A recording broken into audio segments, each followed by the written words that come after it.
Resuming debate. Reprise débat, l'honorable. The Honourable Member for Abitibi-Témiscamingue. Thank you, Madam Speaker. I am very pleased today to speak to this bill. And so I will first give a little introduction so that people can understand the impact of this bill in its final stages. Now, today there are many kinds of contact lenses, corrective lenses that are prescribed by optical specialists, and non-corrective lenses that are used for cosmetic purposes, for example, to change the color of one's eyes or for other reasons. Now, corrective lenses are regulated by Health Canada, but non-corrective lenses are not. Now, this bill seeks to align the regulation of all types of contact lenses for the health and safety of Canadians. According to this bill, cosmetic contact lenses that do not, or rather must be considered as medical devices. And the consequence of that is that these type of lenses will be subject to the requirements of the Food and Drugs Act and of the regulation respecting medical devices. The NDP supports this bill because it would establish safety rules supervising the use of these lenses as called for by health specialists for several years. Health Canada has also been calling for the regulation of cosmetic contact lenses since 2003. And the first warning issued by Health Canada dates back to 2000. So I believe that it is high time to act on this topic. In 2003, Health Canada published a report entitled Health Risk Assessment of Cosmetic Contact Lenses, which concluded that there was no difference in the way that cosmetic contact lenses and corrective lenses were placed in the eye and in the way that they interacted with it, so that they should be subject to the same regulation. So the use of these products are very similar. Now, cosmetic contact lens sales of cosmetic contact lenses have exploded over the past years. These type of cosmetic contact lenses, as well as corrective lenses, are very similar products, except that one corrects the vision and the other doesn't, and they interact in the same way with the eye. However, currently, regulations and standards are not the same, whereas the risks are, and these cosmetic non-corrective lenses are not even regulated by Health Canada. Therefore, the legislation must be changed because the use of cosmetic lenses is becoming more and more widespread, and problems are occurring due to this lack of regulation. Furthermore, this type of lens is used mainly by young people who are often not as well informed concerning health risks associated with these products. On the Health Canada website, we read that there are numerous risks associated with wearing contact lenses. These risks are set out for corrective lenses, but they also apply to non-corrective lenses. For example, there can be tearing up, ocular itching, a burning sensation, sensitivity to light, and visual dryness. There's also a risk of infection, and these problems can be exacerbated if the lenses are not properly taken care of.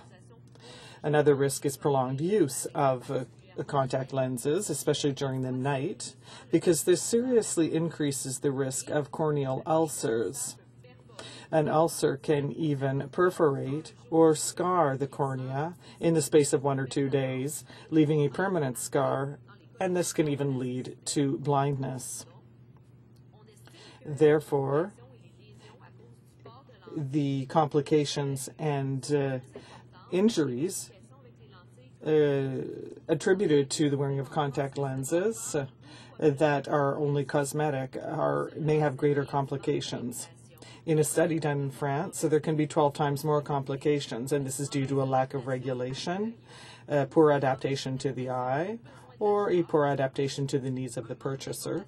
This can also arise from a lack of information given to those who purchase these type of cosmetic lenses concerning the risks and precautions to take.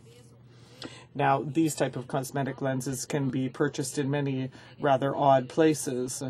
For example, here in Ottawa, you can you can just drop into the Rideau Centre, and you can buy them in different shops that have nothing to do with eye specialties. They can be purchased very easily, and there is no real instruction given, for example, by an optometrist who might give proper instruction for corrective lenses. So these cosmetic lenses are sold in many places with no proper instruction as to how to use them. Health Canada recommends that any contact lens, non-corrective contact lens, it be used under the supervision of an ocular specialist. Every year, health professionals treat patients with eye problems due to the wearing of cosmetic contact lenses, problems that could have been avoided with proper regulation that has been called for over 10 years. So there is obviously a pressing need to regulate and supervise this product in order to reduce the risk as much as possible.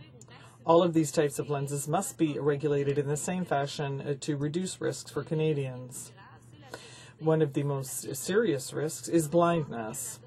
According to Health Canada, 75% of vision loss can be avoided. Now, obviously, this is not all due to wearing contact lenses, but regulating this type of cosmetic contact lens could help reduce this proportion of risk. Now, the bill calls for non-corrective lenses to be approved by Health Canada, and the distributors of these products must have a license to sell medical devices. Given the complications that can arise from wearing contact lenses, this measure appears appropriate. It will reduce complications and disease and even serious consequences such as blindness that could have been avoided, and this will take some pressure off our healthcare system as well. The prescription and distribution of cosmetic contact lenses are under provincial jurisdiction, and so we encourage the government to work with the provinces to ensure that regulations and measures are taken for Canadians' health. So the government must show leadership in this matter, and it must encourage the provinces to do the same. In closing, Madam Speaker, I would just like to add something to my speech. Although the bill is very well set out, I find it a shame that it's taken 10 years to come forward, and it is a shame that it did not come directly from the Minister of Health. I think it is a shame that the Minister did not feel that it was important enough to present it as a government bill, and that it was a member who had to bring it forward as private member's business. So, of course, I will be supporting this bill, but I think there should have been action taken well before on the part of the Minister of Health. Thank you, Madam Speaker.